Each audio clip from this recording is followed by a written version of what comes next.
በኢራንና በእስራኤል መካከል ያለው ግጭት ከፍተኛ ወደ ሆነ እጅግ አደገኛ ደረጃ ደርሷል። እስራኤል በኢራን ዋና የኃይል መሰረተ ልማቶች ላይ ከባድ ጥቃት ጀምራለች። ከዚህ መካከል የዓለም ታላላቅ የጋዝ መስክ አንዱም ተካቷል። ሳይበር ጥቃቶች ባንኮች፣ አየር ማረፊያዎችና የመንግስት ስርዓቶችም እየተመቱ ነው። ጠቅላይ ሚኒስትር አብይ ከኤሚሬቱ ፕሬዝዳንት ጋር ባደረጉት የስልክ ልውውጥ በገልፍ ሀገራት ላይ እየተሰነዘረ ያለውን የኢራን ጥቃት ኮነኑ። ሰላም ጤና ይስጥልኝ ውድ የዳጉ የዩቲዩብ ቻናል ተከታታዮቻችን፣ ለእስካሁኑ ትብብራችሁ እያመሰገንን ተዘግቶብን የነበረው ቻናላችን በአዲስ ስምና በአዲስ አካውንት ድጋሚ ትኩስ መረጃዎችን እያቀረብን እንገኛለን። በዚህም የእናንተ ትብብር ያስፈልገናልና ዜናዎቻችንን ስታዩ ላይክ በማድረግ ሀሳቦቻችሁን ኮሜንት ላይ በማስቀመጥ በነፃ ቅንነታችሁን አሳዩን።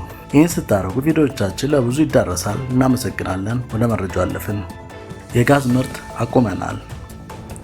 የተባበሩት አረብ ኤምሬት የጋዝ ምርት አሁን ላይ ዜሮ መሆኑንና በዋና ዋና የተፈጥሮ ጋዝ ተቋሞች ላይ የሚከናወነው ስራዎች በሙሉ መቆማቸውን አስታወቀች።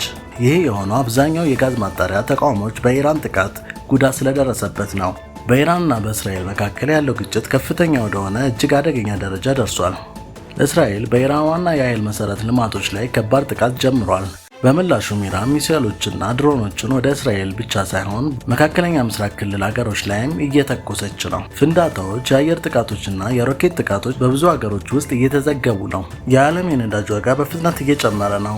የዓለም ገበያዎች ቀድሞውንም ምላሽ ጀምረዋል። ባለሙያዎች ይህንን በነዳጅ ዋጋ በጉዞና በኢኮኖሚ ላይ ትልቅ ተጽዕኖ ሊኖር እንደሚችል እያስጠነቀቁ ነው። በዚህን ጊዜ ግጭቱ የተባባሰ ሲሆን ተጨማሪ ሀገራቶችና ቡድኖች ሊገቡ ይችላሉ ተብሎ ይጠበቃል።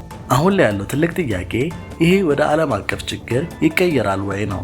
የሳይበር ጥቃቶች ባንኮች፣ አየር ማረፊያዎችና የመንግስት ስርዓቶች እየተመቱ ነው። የአየር መከላከያ ስርዓቶችን በስራ ላይ ናቸው። ነገር ግን አንዳንድ ሚሳኤሎች እየተሻገሩ በብዙ ቦታዎች ጉዳት እያደረሱ ነው። ዜጎች ከቤቶቻቸው እየሸሹ ነው። ፍርሃትም በክልሉ እየተስፋፋ ነው። የዓለም መሪዎች ስርዓት እንዲመጣ እየጣሩ ነው። ነገር ግን እስካሁን ምንም ስምምነት አልተደረሰም። እንዲሁም በስትሬት ኦፍ ሆርሙዝ ላይ ያለው ሁኔታ እየከበደ ነው። ይህም ከዓለም ዋና የነዳጅ መንገዶች አንዱ ነው። ከተቋረጠም የነዳጅ ዋጋ በዓለም ዙሪያ ሊጨምር ይችላል ተብሎ ይጠበቃል። ባለሙያዎቹ ይህንን ሁኔታ ወደ ትልቅ ክልላዊ ጦርነት ሊያድግ እንደሚችል እያስጠነቀቁ ነው። ጠቅላይ ሚኒስትር አብይ አህመድ ከኤሚሬት ፕሬዝዳንቱ ጋር ባደረጉት የስልክ ልውውጥ በገልፍ ሀገራት ላይ እየተሰነዘረ ያለውን የኢራን ጥቃት ኮነኑ። በስልክ ውይይት ወቅት ጠቅላይ ሚኒስትሩ በቀጠናው ስላለው ወታደራዊ ውጥረትና በክልላዊ ዓለም አቀፍ ሰላም ላይ ስላለው ከፍተኛ ስጋት ሞክረዋል። በመግለጫው መሰረት ጠቅላይ ሚኒስትር አብይ በተባበሩ አረብ ኤሚሬትና በሌላው የቀጠና ሀገራት ላይ እየተሰነዘረ ያለው ግልጽ የኢራን ጥቃት የሀገራትን ሉዓላዊነት እንዲሁም ዓለም አቀፍ ሕግጋትን የጣሰ ነው ብለዋል።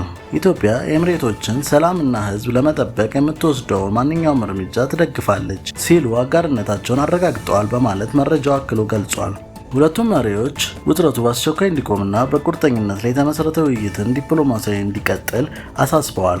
ውጥረቱ የሚቀጥል ከሆነ ቀጠናው ይበልጥ ወደ አለመረጋጋት ሊያመራ እንደሚችል የኤሚሬት ይፋዊ የዜና ምንጭ አስታውቀዋል። ሁኔታው በፍጥነት የተቀየረ ስለሆነ ከኛ ጋር ቆዩ።